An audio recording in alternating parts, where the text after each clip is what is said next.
দাঁড়ান, আপনার কপালে এ দুঃখ আছে।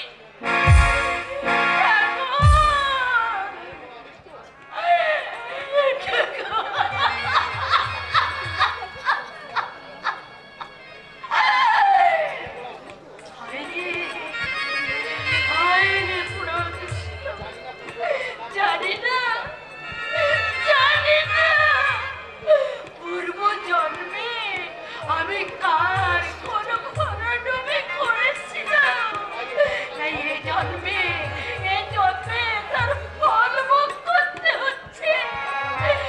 ঠাকুর, ঠাকুর, তুমি আমার বৌমার শোভতে দাও। ঠাকুর, আমার বৌমার তুমি শোভতে দাও, শোভতে দাও। কাঁদছো মমতা? হ্যাঁ কাঁদো, আকাশ ফাটিয়ে চিৎকার করে কাঁদো, তবু যদি তোমার বুকের ব্যথা কিছুটা লাঘব হয়। এই দেখো, আমি শুধু শুধু কাঁদতে যাবো কেন? ওই আমার কোনো কিছুই হয়নি। তুমি আমার কাছে গোপন করতে চাইছো মমতা, কিন্তু যা সত্য তা তুমি কতদিন গোপন করে রাখবে মমতা? ভেতরের দবে থেকে ক্ষতকে বাইরে প্রলেপ দিয়ে কখনো সারানো যায় না মমতা। একদিন না একদিন তা ঠিকই ফুটে উঠবে। বাইরে দাঁড়িয়ে আমি বৌমার সব কথাই শুনেছি মমতা, আর তার সঙ্গে এটাও আমি বুঝেছি আজ আমরা ওদের মাথায় বিরাট একটা বোঝা হয়ে দাঁড়িয়েছি। মাথা থেকে আমাদের নামিয়ে না দেওয়া পর্যন্ত ওদের কোনো শান্তি নেই। তুমি চুপ করো। কেন কেন এমন হলো মমতা? কেন এমন হলো? কেন আমার শান্তির সংসারে নেমে এলো ঈশ্বরের করাল অভিশাপ? আমি তো শ্রময় পিতার ভালোবাসা দিয়ে হৃৎপিণ্ডর বৌমাকে আপন করে কাছে পেতে চেয়েছিলাম। তুমিও মমতাময়ী মায়ের অন্তর উজাড় করা ভালোবাসা তাদের দিয়েছিলে। তবে কেন কেন ওরা আমাদের আঘাতে আঘাতে জর্জরিত করে তুলতে চায়? কেন আমাদের চোখের জল আজ ওদের কাছে মূল্যহীন? সন্তানের কাছে বৃদ্ধ বাবা মায়ের কি এটাই পাওনা? আমার বুকে রক্ত সহস্র ধারায় ছড়িয়ে আমি যার উন্নতির সোপান করে দিলাম, সে আজ কেমন করে ভুলে গেল তার অতীতকে? কেমন করে বর্তমানের স্রোতে গা ভাসিয়ে দিয়ে তার অতীত কেমন নিষ্ঠুর ভাবে খুন করতে পারলো ওই দেববৃন্দ? একটিবার তার বিবেক তার মনুষ্যত্ব তাকে মনে করিয়ে দেয় না এই হতভাগ্য বৃদ্ধের প্রাণপাত পরিশ্রমের কথা? মিথ্যে হয়ে গেল মমতা, আমার সব কিছু মিথ্যে হয়ে গেল। আমি যে আর সোজা হতে দাঁড়াতে পারছি না মমতা। তোমার কুচ্ছিত মনোবৃত্তির পরিচয় পাওয়ার সঙ্গে সঙ্গে আমি যে শেষ হয়ে গেছি। অন্ধকারের মাঝে মিলিয়ে গেছে আমার আশার আলো। আজ আমার চোখের সামনে শুধু রাশি রাশি অন্ধকার। এই অন্ধকার একদিন একদিন দূর হয়ে যাবে। তাদের ফল ওরা ঠিকই বুঝতে পারবে। না না মমতা না, এ যে আমার কর্মফল। এর শাস্তি যে আমায় পেতেই হবে, নইলে আমার বাবার অভিশাপ যে ব্যর্থ হয়ে যাবে। এসব তুমি কি বলছো? 30 বছর আগের সেই ঘটনা আজ আমার এই মনটাকে কুড়ে কুড়ে খায় মমতা। বর বোনের টাকা দিতে না পারায় বিয়ের আসর থেকে বর উঠে গেল। তা তোমার বাবা আমার দুহাত জড়িয়ে ধরে হাও মাও করে কান্নায় ভেঙে পড়লেন। সেই লগ্নে তাদের মেয়ের বিয়ে না হলে মেয়ে তাদের লগ্নভ্রষ্ট হবে, সমাজ তাদের এক করে দেবে।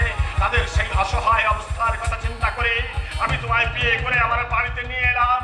আর আমাদের দেখে আমাদের মুখের উপর আমাদের বাবা ঘরের দরজা বন্ধ করে দিলেন। সেই বন্ধ দরজার সামনে দাঁড়িয়ে আমি মাথা ঘুরে কত কেঁদে বাবাকে শুধু একটা কথাই আমি বুঝাতে চেয়েছিলাম, কিন্তু না না মমতা না, বাবা আমার কোনো কথাই শুনলেন না।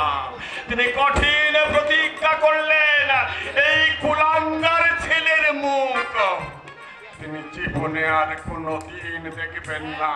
হ্যাঁ, বাবার মনোনীত পাত্রীকে তুমি বিয়ে না করাই বাবা খুবই আঘাত পেয়েছিলেন। সেই আঘাতই আজ আমার জীবনে অভিশাপ হয়ে নেমে এসেছে মমতা। ওগো, ওসব তুমি মন থেকে মুছে ফেলো। ওদেরকে শুধু দুঃখই বাড়বে। পারছি না মমতা, পারছি না। আমার বর্তমান অবস্থায় যে অতীতকে আমায় বেশি করে মনে করিয়ে দিচ্ছে মমতা। আমি যখন আমার বাবাকে সুখী করতে পারিনি, তখন সন্তানের কাছ থেকে আমি কি সুখী হতে পারি? পারি না মমতা, পারি না। তাই তো আজ আমার হাসির পালা শেষ হয়ে কান্নার পালা শুরু হয়ে গেছে। আর এই কান্না বুকে নিয়ে একদিন এই পৃথিবী থেকে আমায় নিশ্চিন্ন হয়ে যেতে হবে মমতা, আমায় নিশ্চিন্ন। ঠাকুর, দুঃখ দিয়েছ তাতে কোনো ক্ষতি নেই ঠাকুর, কিন্তু দুঃখ সইবার শক্তি দিও ঠাকুর, দুঃখ সইবার শক্তি দিও, শক্তি দিও।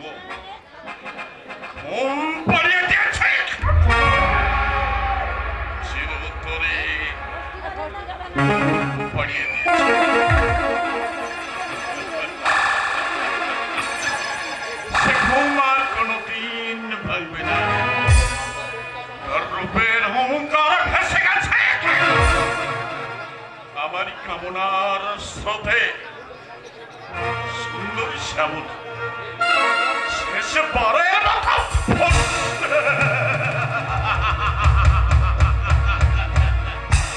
কিন্তু না, শেষে রক্ষা করতে পারলে না।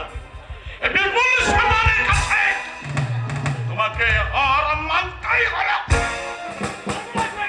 সর্বনাশ হয়ে গেছে। গেছে বাদল, লাশ লাশ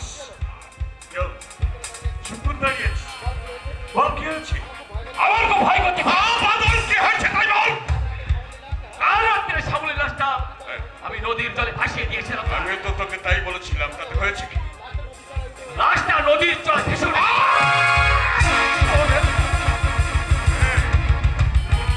এই আমি না তোকে মাছ নদীতে ভাসিয়ে দিতে বলেছিলাম।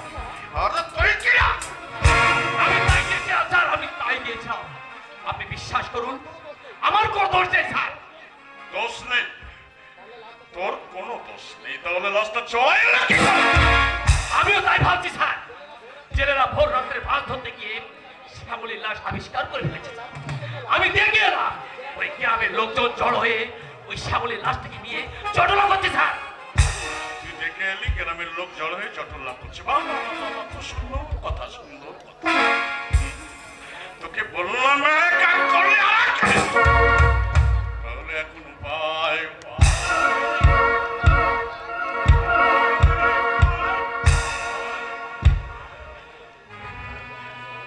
একটা আমাকে খুঁজে বার করতে হবে।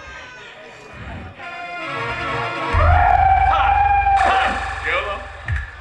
শ্যামলীর দাদা রমেশ এদিকে আপনার কাছে আসছে স্যার। তাহলে নিশ্চয় জানতে পেরেছে এই কাজ আমি করেছি। এখন কি হবে স্যার? আমি কি বাইরে দরজাটা বন্ধ করি? না না না না না না না না, তার চেয়ে তুই ওকে আসতে দে। আর শোন এদিকে, বলুন স্যার। এখন আমাকে স্রেফ অভিনয় করতে হবে, অভিনয়। আমি যেমন যেমন করবো ঠিক আমার সঙ্গে তাল মিলিয়ে যাবে। ওকে? ঠিক আছে স্যার। না না, এটা আমি কিছুতেই ভাবতে পারছি না যে শ্যামলীর মতো একটা নিষ্পাপ মেয়েকে কিনা এইভাবে অকালে প্রাণ দিতে হলো। একে আমরা জঙ্গলে বাস করছি, মানুষের কোনো নিরাপত্তা নেই।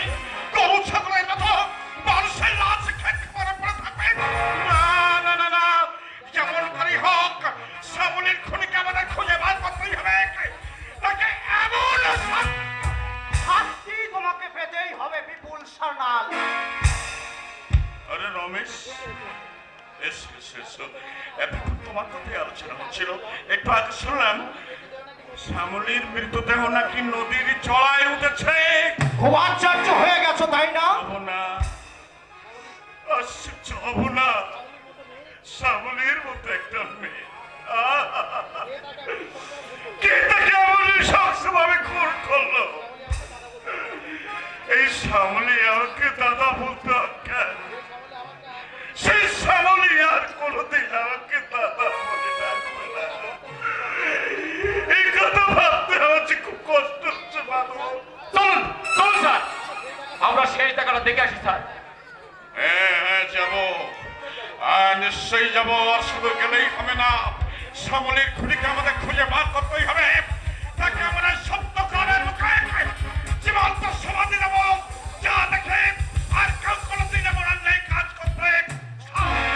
দাঁড়াও বিপুল সান্যাল, সরনার আশ্রয় নিয়ে নিজেকে তুমি সাধু সাজাতে পারবে না। তোমার শয়তানি মুখোশ আজ খুলে গেছে। তুমি কি বলছো রমেশ? আমি